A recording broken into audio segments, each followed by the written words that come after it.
حسین یا حسین یا حسین یا حسین یا حسین یا فعل ایسا ہے کہ جس سے اسلام کمزور ہو رہا ہے، اسلام بدنام ہو رہا ہے، تشیع کا جو مکتب ہے اس کا ایک خونی چہرہ لوگوں کے سامنے آ چکا ہے، تو وہ اس کو آخر حرام کیوں نہیں کہتے؟ ٹھیک ہے، ایک عام انسان، ایک نوجوان کے ذہن میں یہ بات ہوتی ہے بھی نہیں بچا، اس سے کسی فقیر کو کوئی اختلاف نہیں ہے کہ مذاق اڑ رہا ہے، ٹھیک ہے، تان آپ کے اوپر کی جا رہی ہے، تشنیع آپ کے اوپر کی جا رہی ہے، لیکن بحث کہاں پہ آتی ہے کہ کیا یہ وہ والا مذاق ہے کہ جس سے اسلام کمزور ہو گیا؟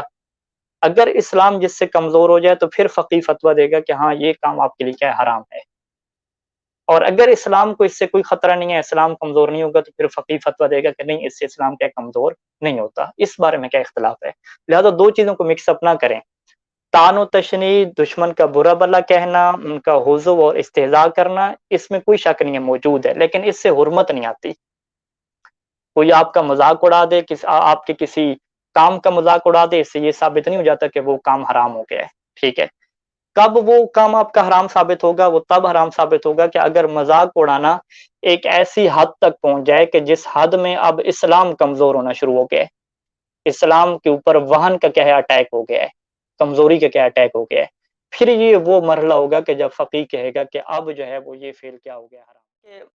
اس بارے میں آخر ان فقہا کو کیوں نہیں سمجھ آ رہی؟ دیکھیں، یہ عوامی سوال ہوتے ہیں کہ آخر ان فقہا کو کیوں نہیں سمجھ آ رہی کہ ایک فعل ایسا ہے کہ جس سے اسلام کمزور ہو رہا ہے، اسلام بدنام ہو رہا ہے، تشیع کا جو مکتب ہے اس کا ایک خونی چہرہ لوگوں کے سامنے آ چکا ہے، تو وہ اس کو آخر حرام کیوں نہیں کہتے؟ ٹھیک ہے، ایک عام انسان، ایک نوجوان کے ذہن میں یہ بات ہوتی ہے، ٹھیک ہے، ہم اس کا تھوڑا سا تجزیہ پیش کرنا چاہتے ہیں تاکہ آپ کے سامنے یہ واضح ہو کہ آیت اللہ اسحاق الفیاض صاحب سے، یہ صادق روحانی، الشیخ وحید الخراسانی، شیخ بشیر نجفی اور دیگر فقہا جو کہہ رہے ہیں کہ یہ وہن مذہب نہیں ہے، اس سے اسلام کمزور نہیں ہوتا، وہ کس بیس پہ، کس بنیاد پہ کیا کہہ رہے ہیں؟ ٹھیک ہے، سب سے پہلی بات جو میں آپ کے سامنے رکھوں گا کہ اس بات میں کوئی شک نہیں ہے، کوئی فقیہ بھی نہیں کہتا کہ دشمن جو ہے وہ اس فعل کی وجہ سے آپ کے اوپر طنز بازی نہیں کرتا، دشمن آپ کے اوپر طنز بازی کرتا ہے، ٹھیک ہے، جس طرح کے دیگر کے افعال کے اوپر کیا طنز بازی ہوتی تھی۔ میں کامل الزیارات سے جو ہے وہ ایک دو روایتیں پڑھنا چاہوں گا اور آپ کو دکھانا چاہوں گا کہ اہل بیت علیہ السلام کے زمانے میں دشمن کا کیا رویہ ہوتا تھا عزاداری کرنے والے مومنین کے متعلق، کیا وہ ان کے اوپر طنز و تشنیع کرتے تھے، کیا انہیں پاگل اور برا کہتے تھے یا نہیں کہتے تھے؟ ٹھیک ہے، میں آپ کے سامنے روایات رکھتا ہوں، پھر میں آؤں گا کہ آخر یہ فقہا جو چار پانچ میں نے فقہا کے نام ذکر کیے ہیں، یہ کیوں اتنے یقین سے کہہ دیتے ہیں کہ جی اس سے اسلام کے اوپر کوئی کمزوری نہیں ہوتی؟ یہ کیوں اتنے یقین سے کہہ رہے ہیں، جبکہ ہر نوجوان کہتا ہے کہ یار جو خونی چہرہ دیکھے گا اس کے ذہن میں تو خونی مذہب ہی بنے گا نا، اور کیا بنے گا؟ ٹھیک ہے، وہ آپ کو تو برا بلا تو کہہ رہے ہیں، لہٰذا برا بلا کہہ رہے ہیں تو یہ کام کیا ہوگا، اسلام کمزور ہو گیا، پس یہ حرام ہو گیا، ٹھیک ہے، یہ نوجوان کے سمجھنے۔ لیکن آپ پہلے روایات کا مطالعہ کریں، پھر ہم تھوڑا سا دیکھتے ہیں کہ وہ فقہا ایسا کیوں کہتے ہیں۔ اچھا، یہ میرے سامنے جو ہے کتاب کامل الزیارات ہے، اس کے نام سے مشہور کتاب ہے ہماری، اور اس کے اندر جو ہے وہ معتبر ترین روایات کہیں لکھی گئی ہیں۔ اچھا جی، یہ جو روایت ہے کہ کس کی جی؟ ہاں، معاویہ بن وہب کی جو روایت ہے، پہلی روایت یہ ہے اس باب کی، ٹھیک ہے، دوسری بلکہ یہ آگے جاری ہے، وہ بحال سند وہی ہے، سند ساتھ یہ معاویہ بن وہب کہتا ہے کہ استاذنت علی ابی عبداللہ علیہ السلام، کہ امام صادق علیہ السلام سے میں نے اذن مانگا کہ میں ان سے ملاقات کرنا چاہتا ہوں، اور مجھے کہا گیا کہ آ جاؤ، تو میں نے دیکھا کہ امام علیہ السلام اپنے مصلی پہ کیا بیٹھے ہوئے ہیں، ٹھیک ہے، فجلست حتی قضا صلاۃ، تو میں بیٹھ کے اور انتظار کرنے لگ گیا کہ امام علیہ السلام نماز پڑھ رہے ہیں تو وہ مکمل کر لیں، پھر میں کیا امام علیہ السلام سے کیا گفتگو کروں گا۔ فسمعته یناجی ربہ، تو میں نے سنا کہ امام مصلی عبادت پہ ہیں اور وہ اللہ سے دعا مانگ رہے ہیں، ٹھیک ہے، وہ دعا کیا ہے؟ اب یہ دیکھیں، ایک بندہ آیا ہے باہر سے ملنے، اس کو امام جو ہے وہ اس سے نہیں مل رہے، مصلی عبادت پہ بیٹھے ہوئے ہیں اور دعا مانگ رہے ہیں بلند آواز سے، کہ وہ بندہ بھی کیا سن رہا ہے، ٹھیک ہے جی۔ اب یہاں سے امام کیا دعا کا آغاز کرتے ہیں اور اللہ کو واسطے دینا شروع کرتے ہیں کہ اللہم یا من خصنا بالکرامہ، اے وہ ذات کے جس نے ہمیں عزت دی، ہم سے شفاعت کا وعدہ کیا، ہمیں کیا ہے علم عطا کیا، ٹھیک ہے، اور لوگوں کے دلوں کو ہماری طرف متوجہ کیا۔ یہ سارے واسطے دینے کے بعد کیا امام دعا مانگتے ہیں کہ اغفر لی ولاخوانی، کہ میری بھی مغفرت فرما، میرے ان بھائیوں کی مغفرت فرما، اور وہ زوار قبر ابی عبداللہ الحسین، کہ امام حسین علیہ السلام کی جو قبر کے زوار ہیں ان کی بھی کیا مغفرت فرما۔ اب وہ زوار کون سے ہیں؟ کہ انہوں نے اپنے مالوں کو خرچ کیا، اتنے مشکل ٹائم پہ وہ زیارت کرنے کے لیے آئے، پرانا دور ہے، ٹھیک ہے، اور ان کا مقصد کیا ہے کہ وہ جو ہے وہ آپ کے نبی کو خوش کریں اس کام کی وجہ سے، اور جو دشمن ہیں ان کو غصے میں لے کریں، اور ان کا مقصد فقط کیا رضا حاصل کرنا ہے تاکہ ہم راضی ہو جائیں. یہ ساری ان کے لیے کیا دعائیں مانگ رہے ہیں. یہاں پہ کیا ہے، دعائیں مانگتے مانگتے جو ہے وہ یہاں پہ امام پہنچے ہیں اور اللہ سے جو ہے مناجات کرتے ہوئے کہتے ہیں کہ اللہم انا اعداءنا آبو علیہم بخروجہم. اے اللہ، صورتحال یہ ہے کہ جو ہمارے دشمن ہیں، آبو علیہم، وہ ان کے اوپر عیب لگاتے ہیں.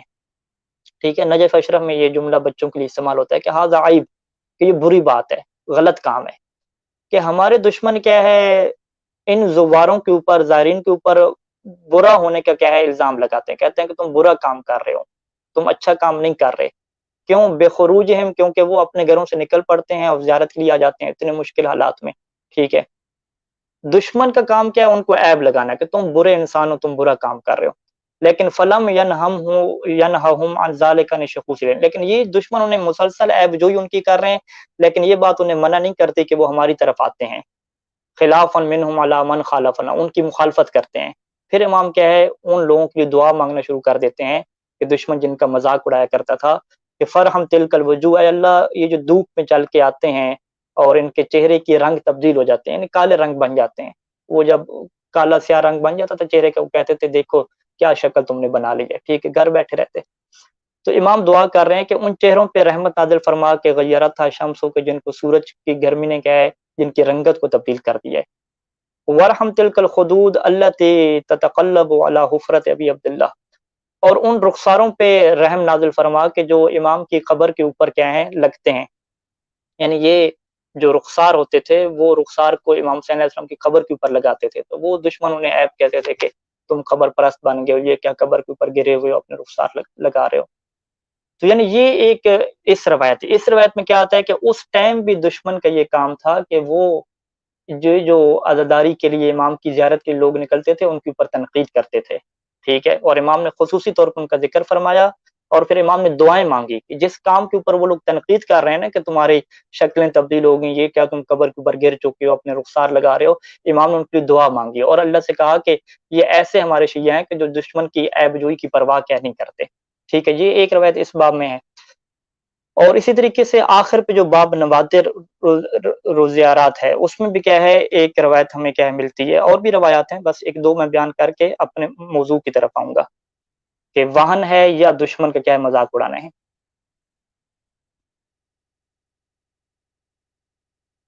اچھا جی، اب یہ روایت کیا ہے، طویل ایک روایت ہے، لمبی روایت ہے. اب اس میں جو ہے وہ امام علیہ السلام جو ہے وہ راوی سے کہتے ہیں جو ان کے پاس آیا ہوا تھا ملاقات کرنے کے لیے.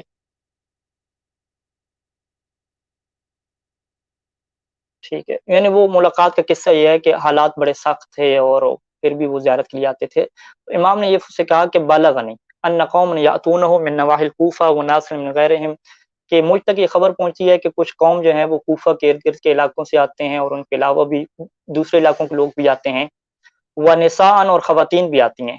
یندبنہ، اور نوحہ پڑھ رہی ہوتی ہیں، نوحہ پڑھتے ہوئے آتی ہیں، ندبہ کر رہی ہوتی ہیں. ندبہ ایک ماتم کی کیفیت بھی کہتے ہیں نوحہ پڑھنے کے، اور یہ نصف شعبان کو ایسا کرتے ہیں وہ. فمن بین قارئ یقرأ، کوئی پڑھنے والا اس میں ہوتا ہے، کوئی قصہ بیان کرنا ہوتا ہے. ونادب ینتم، کوئی کیا ہے ندبہ کر رہا ہے، نوحے پڑھ رہا ہے، ماتم کر رہا ہے. وقارئ یقول المراثی، کچھ کیا مرثیے پڑھ رہے ہیں. تو ایسی قوم کو میں نے دیکھا ہے، یعنی امام کہتے ہیں ہم تک خبر پہنچی ہے کہ ایسا لوگ کرتے ہیں.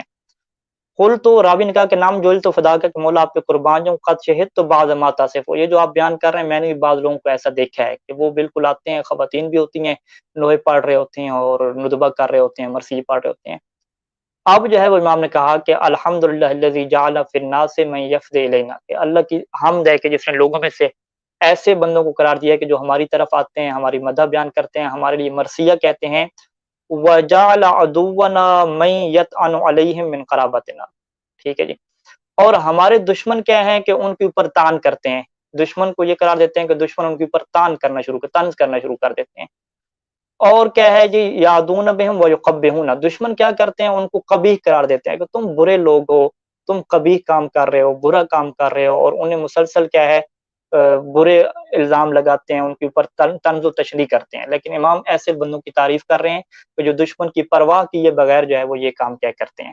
ٹھیک ہے، اس طرح کے ہمارے پاس اور بھی روایات ہیں کہ جس میں ماتم کرنا، ندبہ، لطم، امام کی زیارت، امام کی قبر پہ اپنے رخسار رکھ دینا، زیارت کے لیے آنا، اس کے اوپر بڑا اٹیک ہوتا تھا اس زمانے میں۔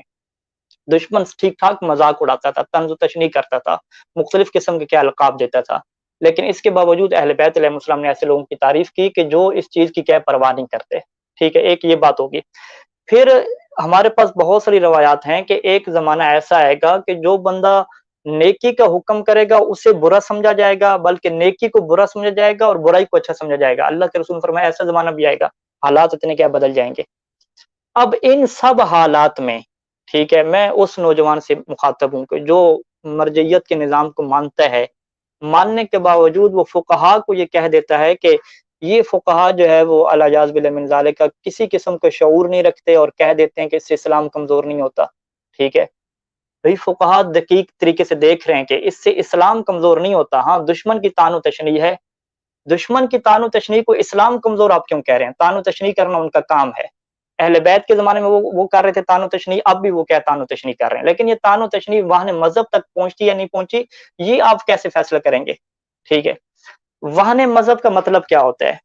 وہن مذہب کا کیا مطلب ہے اسلام کمزور ہو جانا؟ پہلا جو اس کا مطلب ہے جو لیا جا سکتا ہے، وہن مذہب کا کیا مطلب ہے کہ اسلام کے جو بنیادی عقائد کے اوپر جو دلائل ہیں نا وہ کمزور ہو جائیں گے، ٹھیک ہے جی۔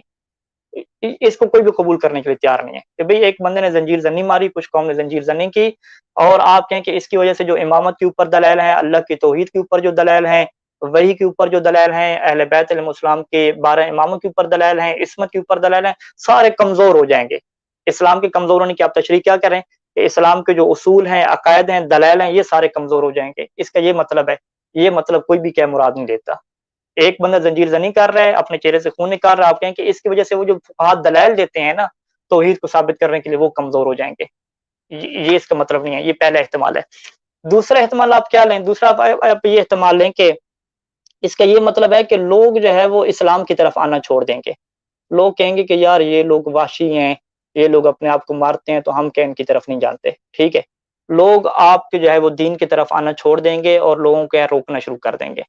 اس کی وجہ کیا ہے کہ وہ جی آپ کے بارے میں جب سرچ کریں گے تو سرچ میں جو ہے وہ آپ کا ان کو خونی ماتم نظر آئے گا، جیسے آپ کو وہ آپ کا خونی ماتم دیکھیں گے تو وہ کہیں گے نہیں جی ہم جا رہے ہیں، ہم نے یہ مذہب کیا قبول ہی نہیں کرنا، ٹھیک ہے۔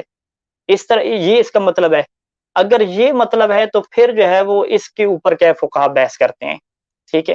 فقہا یہ بحث کرتے ہیں کہ ان کا جو مذہب سے فرار کرنا ہے کیا اس کے پیچھے فقط یہی وجہ ہے، یہی خونی ماتم وجہ بنی ہے، اور اس وجہ سے اگر یہ نہ ہوتی تو وہ آپ کے مذہب کے قریب آ جاتے، وہ کہتے ہیں اس چیز کا آپ جائزہ لیں، ٹھیک ہے، اس کا آپ دقیق طریقے سے جائزہ لیں، آپ تشخیص کریں گے کون سے آپ بندوں کی بات کر رہے ہیں۔ اگر تو آپ بات کرتے ہیں یورپ کی اور گورے لوگوں کی اور جناب علی غیر مسلم کی آپ بات کرتے ہیں کہ جی غیر مسلم وہ لوگ ہیں کہ جو آپ کے اس چہرے کو دیکھیں گے کہ آپ کے چہرے سے خون بہ رہا ہے، آپ کی قمیض سے خون بہ رہا ہے، تو آپ سے پوچھیں گے نہیں کہ بھی ایسا تم کیوں کر رہے ہو، ٹھیک ہے، کیا ہو گیا تمہیں، کچھ نہیں پوچھیں گے، وہ کہیں گے کہ تم واشی ہو، بد تہذیب ہو، لہٰذا ہم نے اسلام قبول ہی نہیں کرنا، فرار کر جائیں گے۔ اگر وہ لوگ ہیں تو ہم یہ کہیں گے کہ بھئی ان کے اپنے ملکوں میں دیکھیں انہوں نے قوانین بنائے ہوئے ہیں کہ ایک بندہ خودکشی کر سکتا ہے، خودکشی کو انہوں نے قانونی کیا ہے حیثیت دی ہوئی ہے، ٹھیک ہے۔ آپ جو ہے وہ انٹرنیٹ کے اوپر سرچ کر لیں، یہ آپ اردو میں بھی شک جملہ رکھیں کہ خودکشی قانونی حیثیت کن ممالک میں ہے، ٹھیک ہے۔ آپ کو یورپ کے بہت سارے ملک آئیں گے کہ جہاں پہ وہ انسان کو یہ حق دیتے ہیں کہ وہ اپنی زندگی کیا خود ختم کیا کر سکتا ہے، بلکہ کچھ ملکوں میں انہوں نے باقاعدہ جو ہے وہ میڈیکل بنائے ہوئے ہیں کہ جو خودکشی کے اوپر کیا ہے ان کے ساتھ کیا کرتے ہیں، تعاون کرتے ہیں، اور اس کا باقاعدہ انہوں نے ایک نام بھی رکھا ہوا ہے یوتھینیزیا کیا اس کا نام ہے، ٹھیک ہے۔ میں آپ کو انٹرنیٹ سے سرچ کر کے دکھا بھی دیتا ہوں کہ ان کے ہاں جو ہے وہ انسان کو کتنا انہوں نے اختیار دیا ہوا ہے کہ ایک انسان خودکشی کرنا چاہے تو وہ بھی کر سکتا ہے۔ ابھی پیچھے ہمارے سامنے کی بات ہے 2018-19 کی، آسٹریلوی ایک سائنسدان نے کیا خودکشی کی تھی، کتنا اس کو جو ہے وہ لوگوں نے کیا سامنے لے کر آئے، یہ دیکھو جو خودکشی کر رہے ہیں سائنسدان، آج خودکشی کر لیں، خودکشی کر بھی لی تھی انہوں نے، فیس بک پہ اس پر بڑی یہ بحث چلتی رہی، ٹھیک ہے۔ یہ مشہور آسٹریلوی سائنسدان ڈاکٹر ڈیوڈ گوڈال خودکشی کرنے سوئٹزرلینڈ پہنچ گئے، چند روز قبل انہوں نے آج کے دن اپنی زندگی خاتمے کا اعلان کیا تھا، غیر ملکی میڈیا یہ جو سائنسدان ہے، ٹھیک ہے، تصویر آپ نے دیکھی بھی ہوگی، ٹھیک ہے۔ صحافیوں سے بات کرتے انہوں نے کہا کہ موت کا وقت معین ہے مگر موت کو منتخب کرنے کے لیے انسان کو آزاد ہونا چاہیے، ٹھیک ہے. پھر اس کے بعد وہ پوری تحقیق پیش کرتے ہیں کہ کون سے ممالک ایسے ہیں کہ جہاں پہ خودکشی کرنے کو کیا ہے قانونی حیثیت کہہ دی گئی ہے. ٹھیک ہے. تو میں آپ کے سامنے عرض کروں گا کہ یورپ والے اگر آپ کے اوپر اعتراض کرتے ہیں کہ آپ اپنے جسم کو کیوں نقصان پہنچا رہے ہیں، یہ کیا وحشی پن ہے، آپ کہیں بھی آپ کو اعتراض کرنے کا حق ہی حاصل نہیں ہے. آپ کے اپنے ملکوں میں یہ قانون بنا ہوا ہے کہ انسان اپنے آپ کو قتل کر سکتا ہے، خودکشی کر لے. وہ باقاعدہ آپ تعاون کریں گے، میڈیکل بنائیں گے وہاں پہ آپ، اور ادھر جائیں گے وہ آپ کو زہر کا انجیکشن دیں گے، آپ کیا مر جائیں گے. تو جو ملک خودکشی کو قانونی حیثیت دے رہا ہے، جو یورپ اور جو گورے لوگ خودکشی کو قانونی حیثیت دے رہے ہیں، وہ کس منہ سے کہتے ہیں کہ یہ فعل آپ کا ایک ایسا ہو رہا ہے کہ ہم اس کی وجہ سے اسلام کے قریب ہی نہیں آئیں گے، آپ کے قریب نہیں آئیں گے اور اس سے آپ کا اسلام کمزور ہو جائے. ٹھیک ہے. یہ ایک پہلا سوال ہوگا. اچھا، یہ اگر کہیں یورپ والے ہیں، پھر یورپ والے ہم کہیں گے آپ کی کون سی تہذیب ہے بھائی؟ آپ کے اپنے لوگ بوڑھے ہو جائیں، ان کو آپ خودکشی کے لیے تعاون فراہم کرتے ہو، ان کو جو ہے وہ اولڈ ہاؤس میں چھوڑ آتے ہو، لباس پہننے کے حوالے سے دیگر جو آپ کے کرتوت ہیں، جو کھیلے ہیں، ایک جانور کے پیچھے سارے بگا دیتے ہو، اس کو نقصان دیتے ہو. یہ ساری چیزیں آپ کے نزدیک کیا ہے؟ کھیل کا حصہ ہے، تفریح کا حصہ ہے، انٹرٹینمنٹ ہے، سب کچھ ہے. اس میں بد تہذیبی نہیں ہے. ہاں، اگر بد تہذیبی ہے تو اس فعل میں بد تہذیبی ہے. ٹھیک ہے. اچھا، دوسرا ہم اہل یورپ والوں سے پوچھتے ہیں کہ اگر آپ اس چیز کو بد تہذیبی کہہ رہے ہیں تو آپ نے کبھی سوال کیوں نہیں پوچھا؟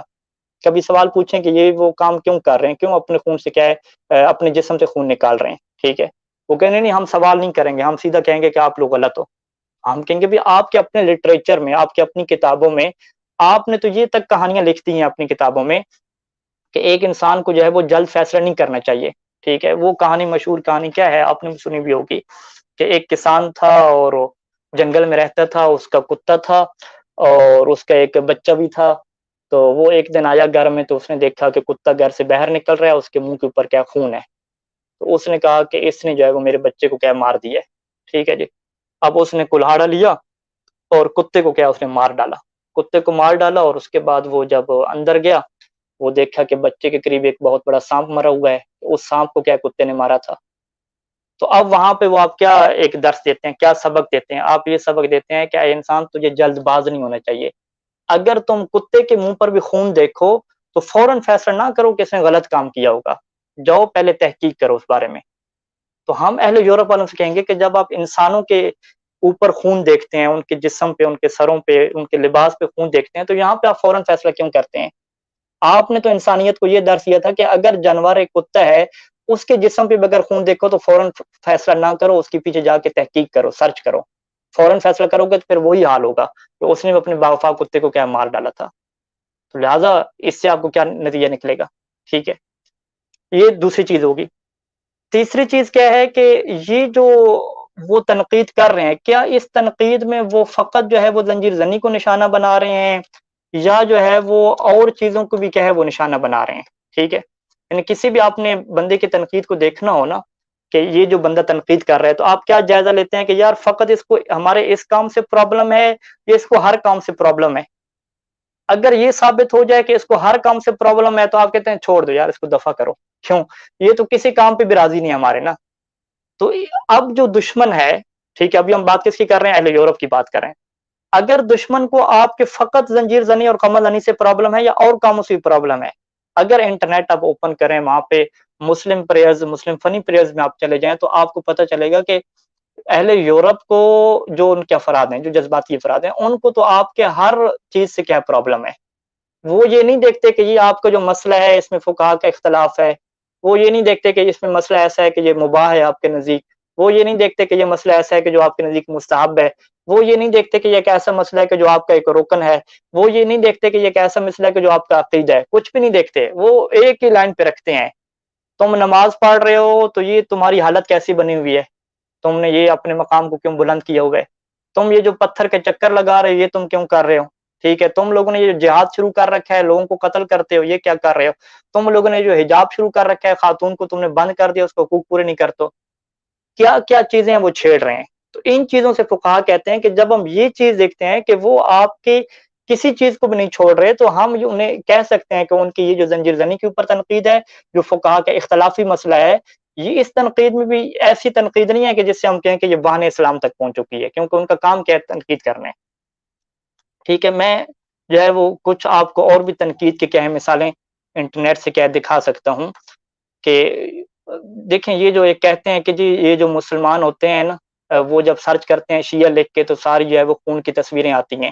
یعنی پہلی بات یہ ہے کہ اگر میں نے فرض کریں تحقیق کرنی ہے، فرض کریں میں دیوبندی کے بارے میں تحقیق کرنا چاہتا ہوں، یار یہ دیوبندی اور بریلوی کون ہوتے ہیں، ٹھیک ہے، یا قادیانی کے بارے میں تحقیق کرنا چاہتا ہوں، تو میں گوگل پہ جو ہے وہ قادیانی لکھ کے میں امیجز کھولوں گا، ان کی تصویریں جا کے دیکھوں گا، یہ میں تحقیق کرنے جا رہا ہوں، ٹھیک ہے. تو جو بندہ تحقیق کرتا ہے وہ اس مکتب کا نام لکھ کے تصویریں دیکھنا شروع نہیں ہو جاتا، ٹھیک ہے. وہ باقاعدہ ایک ایسی ویب سائٹ تلاش کرتا ہے، ویکیپیڈیا کی طرف جاتا ہے جس میں وہ اس کی ہسٹری پڑھے، اگر کوئی کام سامنے آتا ہے تو اس کے اوپر جائے. یہ تحقیق کے طریقے ہیں. اچھا جو بندہ فقط امیجز یا ویڈیوز جو ہے وہ سرچ کر رہا ہے اسے کہتے ہیں کہ یہ بندہ تحقیق کرنے مخلص نہیں ہے، اس کا کیا کام ہے تحقیق سے، ہے وہ نماز کا بھی کیا ہے مذاق اڑایا جا رہا ہے. ٹھیک ہے جی، یہ دیکھیں جی ہم نے یہاں پہ مسلمانوں کی پریئر کے بارے میں، فنی پریئر کے بارے میں تحقیق کی، تو وہ آپ کی نماز کے بارے میں کیا ہے، کیا وہ آپ کی نماز کو کیا سوچتے ہیں اور اسے کس نظر میں جائے وہ آپ کی نماز کو دیکھتے ہیں. ٹھیک ہے، یعنی یہ میں نے جب پڑھا فقہا یہ کہتے تھے کہ وہ تو آپ کے سجدے کو بھی کیا نہیں چھوڑتے کہ آپ سجدے میں کیا کیا کریں. What Muslim hope to achieve in this prayer, ٹھیک ہے، اپنی وہ نماز میں مسلمان کیا اچیو کرنا چاہتا ہے. باقی آپ اسی طریقے سے یہاں پہ آپ حجاب لکھ لیں مسلم، ٹھیک ہے، خواتین لکھ لیں، مسلم فقہا لکھ لیں، آپ کو ہر چیز کی کیا توہین نظر آئے گی. حج کی توہین سے لے کر پریئرز کی، نماز کی، جہاد کی، آپ کو ہر چیز کی کیا توہین نظر آئے گی. اگر جو بندہ گوگل امیج پہ سرچ کرتا ہے تو وہ تو انسان کی نماز کو دیکھ کے بھی کیا سائڈ پہ ہو جائے گا، اس نے پھر کیا کرنا ہے. لیکن وہ گوگل امیج پہ کیا سرچ نہیں کرے گا، وہ کیا کرے گا، یہاں پہ شیعہ لکھے گا، انٹر کرے گا، ٹھیک ہے، شیعہ لکھ کے وہ شیعہ کے بارے میں کیا ہے پڑھے گا، شیعہ ویکیپیڈیا اس کے پاس سب سامنے آئے گا، اس کے بارے میں پڑھے گا، ٹھیک ہے. پھر وہ نیچے ویڈیوز دیکھے گا، اس کے بارے میں سرچ کرے گا، امیج پہ کیا نہیں جائے گا. اگر فرض کریں وہ امیج پہ چلا بھی گیا، ٹھیک ہے، یہ عراق کا نیٹ ہے، کوئی وی پی این وغیرہ نہیں لگا ہوا، تو اس کے اوپر اس کو ساری چیزیں نظر آئیں گی. حسن نصر اللہ بھی نظر آئے گا، زنجیر زنی بھی نظر آئے گی، باقی جو ہے وہ مجاہدین بھی نظر آئیں گے، حرم بھی نظر آئے گا، زنجیر بھی، حجاب بھی، مولانا حضرات بھی نظر آئیں گے، امام خمینی بھی نظر آئیں گے، ہر چیز کیا نظر آئے گی اس کی. ٹھیک ہے، یہ چیزیں بھی نظر آئیں گی، اور بھی چیزیں نظر آئیں گی، تصویریں تو ہر قسم کی نظر آئیں گی. لیکن تصویروں پہ کوئی بندہ سرچ نہیں کرتا، وہ کیا ہے باقاعدہ جا کے اس کے بارے میں ہسٹری پڑھتا ہے، سب چیزیں کیا ہے اس کے بارے میں کیا سرچ کرتا ہے. ٹھیک ہے، تیسرا شاید کیا ہو گیا کہ جب دشمن آپ کا مذاق اڑانے میں فرق نہیں کر رہا کہ یہ آپ کا واجب حکم ہے یا یہ آپ کا واجب حکم نہیں ہے، تو آپ کس طریقے سے کہہ سکتے ہیں کہ فقط زنجیر زنی اس بات کا سبب بن کے رہی ہے کہ ہم جو ہے وہ بدنام ہو رہے ہیں اور اسلام بدنام ہو رہا ہے. یہ کہنا بہت کیا بڑا دعویٰ ہے. اسی وجہ سے بہت سارے فقہا کہتے ہیں کہ یہ چیز کیا ہے دعویٰ نہیں آپ کر سکتے کہ اس سے اسلام کمزور ہوتا ہے. ٹھیک ہے، آخری نقطہ کہ اہل یورپ کے ہاں بلکہ میڈیکل کی دنیا میں آپ کہیں بھی چلے جائیں، آپ کسی سے پوچھیں کہ اگر انسان اپنا گوشت کو کٹ لگاتا ہے اور اس سے خون نکلتا ہے، کیا اس سے انسان کے جسم کو نقصان ہے یا میڈیکلی طور پہ فائدہ ہے؟ ٹھیک ہے، سب لوگ کہیں گے کہ اس کا میڈیکلی طور پہ نقصان تب ہوگا کہ جب اتنے زیادہ خون نکل جائے کہ پھر آپ کیا بیماری کی کیفیت میں چلے جائیں، تو پھر آپ کو میڈیکلی نقصان ہے. لیکن اگر اتنا زیادہ خون نہ نکلے، معمول کے مطابق خون نکلے، پھر آپ پٹی باندھ لیں. تو یہ جو خون معمول کے مطابق نکلا ہے اس سے آپ کے جسم کے باقی خون کو کوئی نقصان نہیں ہوتا، وہ مزید اس کے اندر افزائش ہوتی ہے اور آپ کی صحت کے لیے یہ فائدہ مند چیز ہے. اسی کو روایات اہل بیت المسلم میں کیا تعبیر کیا گیا، حجامت سے تعبیر کیا گیا، یعنی وہ خون جو گوشت سے نکلے جس سے ہم کیا کہتے ہیں فاسد خون کہتے ہیں، کہ جس کے مقامات سر بھی ہیں، کمر بھی ہیں، مختلف مقامات ہیں، فاسد خون نکلنا اس سے انسانی جسم کو کیا نقصان نہیں ہے. تو میں اپنی بات کا خلاصہ کروں کہ اگر وہ اعتراض کرنے والا غیر مسلم ہے تو پہلے نمبر پہ آپ کہیں گے بھی آپ کے نزدیک تو انسانی خودکشی بھی ایک انسانی حق ہے. جب انسانی خودکشی کرنے کو انسانی حق آپ کہتے ہیں، انسانی آزادی کی بات کرتے ہیں، تو اس فعل پہ آپ اعتراض کرنے کا کیوں حق پیدا کر رہے ہیں؟ ٹھیک ہے، آپ کے نزدیک جو ہے وہ ایک کتے کے منہ کے اوپر بھی خون لگے تو آپ کہتے ہیں کہ اس کے بارے میں غلط رائے قائم نہ کرو، اس کے بارے میں تحقیق کرو، اس نے اچھا کام کیا ہوگا. تو پھر مسلمانوں کو کیا ہے یہ کام اگر کرتے ہوئے دیکھتے ہو تو فوراً کیوں نتیجے نکالتے ہو؟ تیسری چیز آپ انہیں یہ بیان کریں گے کہ بھئی یہ میڈیکلی طور پہ کیا کام نقصان دہ ہے، بتاؤ. وہ کہیں گے میڈیکل طور پہ کوئی اس کا نقصان نہیں ہے بلکہ الٹا کیا اس کا فائدہ ہے. تو جب کچھ بھی نہیں ہے تو پھر وہ اس کے ذریعے سے مذاق کر کے چوتھے نمبر پہ آپ کہیں گے کہ اگر فقط آپ کا یہ پرابلم زنجیر زنی ہوتا نا پھر آپ باقی چیزوں کے اوپر بھی اعتراض نہ کرتے. جب آپ ہر چیز کے اوپر اعتراض کر رہے ہیں تو پھر اس سے یہ ثابت ہوتا ہے کہ آپ فقط مقام استہزاء میں ہیں، حضون کے مقام میں ہیں. اس سے اسلام کیا کمزور نہیں ہوتا، یہ حضون تشریح کا مرحلہ ہے، رسول خدا کے زمانے میں بھی تھا، اب بھی ہے، اس سے اسلام کو کیا نقصان نہیں پہنچتا. تو یہ پہلی وجہ آپ کیا غیر مسلم کو کہیں گے. اگر وہ غیر مسلم نہیں ہے، مسلم ہے، غیر مسلم میں اگر فرض کریں ہندو ہے، ہندو تو اعتراض کرنے کا حق ہی نہیں رکھتا. آپ کہیں گے تم گائے کے کیا ہے پیشاب پینے والی قوم ہو، تمہیں کس بات نے حق دیا کہ تم آ کے کیا تہذیب سکھاؤ کہ کیا چیز ہوتی ہے، ٹھیک ہے جی۔ اچھا جی، اگر وہ کون سے ہیں؟ مسلمان ہیں، مسلمانوں میں کون سے فرقے ہیں؟ اگر مسلمانوں میں وہ یہی شدت پسند گروپ ہے، وہابی گروپ ہے، جس کو آپ کے ماتم سے بھی مطلب ہے، جو آپ کی زیارات کو شرک کہتا ہے، یہ والی قوم ہے، تو اس سے آپ کیا جواب دیں گے کہ بھئی آپ جیسے قوم جو اہل بیت علیہ السلام سے بغض رکھتے ہیں، ہم آپ کے اعتراض کو کیوں قبول کریں؟ ٹھیک ہے، آپ کو فقط زنجیر زنی پہ تھوڑی اعتراض ہے، آپ کو تو ہمارے ہر چیز کے اوپر اعتراض ہے۔ تو جو بندہ ہر چیز کے اوپر اعتراض کر رہا ہو، اس کے اعتراض کو آپ پک کر لیں، تو کیا اس سے اسلام کمزور ہو جاتا ہے؟ نہیں، وہ تشنیع کہلاتا ہے، وہ تان کہلاتا ہے، وہ عیب جوئی کہلاتا ہے، وہ استہزاء کہلاتا ہے، اسے وہن مذہب میں آپ کیا داخل نہیں کر سکتے۔ تو یہ کچھ وجوہات ہیں کہ جن وجوہات کی بنیاد پہ آیت اللہ اسحاق فیاض صاحب، آیت اللہ شیخ وحید خراسانی، آیت اللہ سید صادق روحانی اور آیت اللہ سید سعید حکیم اور بہت سارے فقہا کہتے ہیں کہ ہم اس کو وہن مذہب میں کیا کم از کم داخل نہیں کر سکتے۔ ہم یہ نہیں کہہ سکتے کہ یہ ایک ایسا کام ہے کہ جس سے اسلام کمزور ہوتا ہے۔ ہاں، یہ استہزاء کے مرحلے میں رہے گا، استہزاء سے کوئی منکر کیا ہے آپ کا نہیں ہے۔ مظلومیت کو زندہ رکھنے کے لیے ماتم، گریہ، شبیہ ذوالجناح اور علم تابوت بہت ضروری ہیں اور مؤثر ترین طریقے، لیکن وجہ زنجیر زنی اور شمشیر زنی وغیرہ کیسے مولا کی مظلومیت مؤثر ثابت ہو سکتی ہیں؟ دیکھیں، یہ جو ہے نا کہ مولا کی مظلومیت مؤثر ثابت ہوتی ہیں یا نہیں ہوتی، کیا اس سے اسلام کمزور ہوتا ہے یا نہیں ہوتا، یہی ہم بحث کر رہے تھے کہ اس میں اگر فقیہ آپ کو یہ کہتا ہے کہ آپ خود آزاد ہے تشخیص کرنے میں، تو آپ کیا خود آزاد کریں؟ میں کچھ لوگوں کی کیا ہے آپ کے سامنے رائے نقل کر دیتا ہوں، ٹھیک ہے۔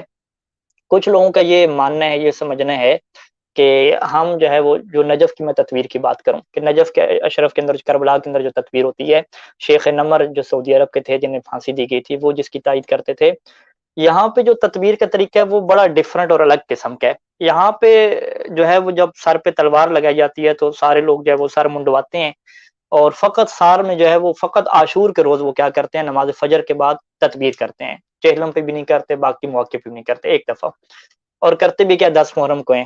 اور اس تطبیر میں بھی جب وہ کر رہے ہوتے ہیں تو وہ یا حسین کی صدا بلند نہیں کرتے، ٹھیک ہے جی، وہ حیدر کے کیا ہے صدا بلند کرتے ہیں، حیدر حیدر۔ اور اس تطبیر سے پہلے اور اس کے ساتھ وہ جنگی دفوں کو کیا استعمال کرتے ہیں، جنگی دف بڑے بڑے ہوتے ہیں، اس کے اوپر کیا ہے وہ لگاتے ہیں 2 دفعہ، تو وہ بڑی ایک شدید قسم کی آواز آتی ہے، جو کربلا میں رہ چکے ہیں وہ اس چیز کو کیا جانتے ہیں۔ اور رات کو جو ہے وہ سفید کفن کیا ہے خریدنا شروع کر دیتے ہیں، سارے لوگ اپنا سر منڈوا کے سفید کفنیاں کیا پہنتے ہیں، اس کے اوپر خون کیا ہے ان کے آثار آتے ہیں، ویسے کالا کپڑا پہنا ہوتا ہے لیکن سفید کفنیوں کا اہتمام ہوتا ہے۔ اس کی اگر آپ ان سے تاریخ پوچھیں اور انہوں نے جو لکھا اور بیان کیا کہ وہ اس سے بیعت عملی کیا کہتے ہیں، جو شیخ نمر کہتے تھے کہ ہم اس کے ذریعے سے خود کو تیار کرتے ہیں کہ ہمارے سر مولا کے کٹنے کے لیے کیا تیار ہیں، بیعت عملی کا۔ اور وہ کہتے ہیں کہ ہم کفن پہن کے سر منڈوا کے اپنی سر پہ کیا ہے زخم لگا کے ہم یہ اعلان کر رہے ہیں کہ مولا آئیے، ہم آپ کی جو ہے وہ بیعت کے لیے تیار ہیں، ہم آپ کی سر کٹوانے کے لیے تیار ہیں، آپ آ جائیں۔ اور پہلا انتقام جو شروع کریں گے حیدر، جو جناب حیدر مرتضیٰ کا حق خلافت غصب ہوا، وہاں سے جو ہم انتقام شروع کریں گے، پھر حق زہرا کو لیں گے، پھر حق امام حسن، پھر امام حسین تک آئیں گے۔ تو یہ اس چیز کو وہ نام کیا دیتے ہیں، البیعت العملیہ، کہ ہم اپنے اس فعل کے ذریعے سے سال میں جو ہے وہ عاشور کے روز اپنے آپ کو تیار کرتے ہیں کہ اے مولا آ جائیں، ہمارے سر کیا کٹنے کے لیے تیار ہیں۔ وہ اس چیز کے ذریعے سے اپنے اندر جو شجاعت کی ایک جو جذبہ ہے اس کو وہ کیا پیدا کرتے ہیں، حیدر حیدر کی صدا بلند کر کے اپنے طور پہ عملی کا اظہار کرتے ہیں۔ تو یہ ان کے نزدیک کیا ایک فائدہ ہے، ٹھیک ہے۔ دوسرا ایک جو یہاں پہ ذکر ہوتا ہے، کچھ خطبات سے میں نے پوچھا، وہ کہتے ہیں کہ کچھ علاقوں میں جزا کا کیا مصداق ہے۔ جزا کیا مطلب کہ بے صبری کا کیا اظہار کرنا، کہ میرے مولا پہ اتنا ظلم ہو گیا تو میں بے صبری کا کیا اظہار کروں۔ ایسا کچھ علاقوں میں ہے، سب میں نہیں ہے۔ بہت سارے فقہا کہتے ہیں جیسے اسحاق فیاض صاحب، یہ جزا کا کیا مصداق نہیں ہے، یہ شاعر حسینیہ کے مصداق ہے۔ شاعر حسینیہ کیا مصداق ہے کہ ایک بندہ اگر تصویر آپ کی دیکھتا ہے، آپ کو دیکھتا ہے کہ 10 عاشور کو آپ خون آلود ہو چکے ہیں، ایک بچہ آپ سے پوچھتا ہے کہ آخر اس بندے کو کیا ہو گیا ہے کہ یہ کیوں اس کا چہرہ خون آلود ہے، کیوں جسم پہ خون ہے، تو آپ اس کو بتاتے ہیں کہ یہ خون حسین کی یاد کہہ دلاتا ہے، ٹھیک ہے۔ وہ بچہ آپ سے کبھی سوال نہ کرتا اگر اس کے سامنے کیا ہے یہ خونی تصویر نہ آتی، یا وہ جو ایک سنگر ہے، گانے گانے والا ایک غیر سنجیدہ بندہ ہے، پڑھا لکھا بندہ نہیں ہے، وہ ایسے تصویریں وغیرہ دیکھ رہا ہے ہر قسم کی، اس کے ذہن میں بھی یہ سوال کبھی نہ پیدا ہوتا کہ واہ ایسا کیوں ہوا، کیوں ایسا ہوا ہے، ٹھیک ہے۔ وہ سوال کیوں پیدا ہوا، کیونکہ اس نے آپ کے جسم پہ خون دیکھا، تو اگر وہ تحقیق کرنے والا ہے تو آپ تحقیق کرے گا، سوال پوچھے گا آپ سے، ٹھیک ہے، پھر اس کے بارے میں وہ بعد میں رائے دے گا، اس کی جو بھی رائے۔ یعنی وہ کہتے ہیں کہ اس کے ذریعے سے ہم امام حسین علیہ السلام کے خون کی یاد کو کیا تازہ کرتے ہیں، اور جس طرح فقہا کہتے ہیں کہ ایک مؤثر ترین ذریعہ ہے کہ اس ذریعے کے ذریعے سے ہم کیا لوگوں کو متوجہ کرتے ہیں خون حسین کی طرف، امام حسین کے جو خون آلود قمیص تھی اس کی طرف کیا لوگوں کو متوجہ کرتے ہیں، اور چونکہ ان کے فقہاء نے اجازت دی ہے تو ان شرائط کے تحت وہ کرتے ہیں۔ یہ ان کے نزدیک کیا کچھ فوائد ہیں۔ باقی جو میڈیکل صحت کے والے فوائد ہیں وہ آپ ڈاکٹروں سے ڈسکس کر دیں کہ انسانی جسم سے جب خون نکلتا ہے تو کیا اس کا انسانی جسم کے لیے نقصان ہے یا فائدہ ہے۔ میں نے جہاں تک ڈاکٹر حضرات سے پوچھا ہے، جو پروفیشنل ڈاکٹر ہیں باقاعدہ ان سے پوچھا ہے میں نے، اپنی طرف سے بات نہیں کر رہا ہے، انہوں نے یہ کہا ہے کہ اگر انسان کے جسم سے گوشت سے خون نکلتا ہے ایک اچھی مقدار کے مطابق، زیادہ نہیں نکلتا، تو اس کا انسانی صحت کے لیے کوئی نقصان نہیں ہے۔ آپ اسے یہ نہیں کہہ سکتے کہ اس کی صحت خراب ہو گئی ہے۔ جی یہ پہلا سوال تھا، آگے۔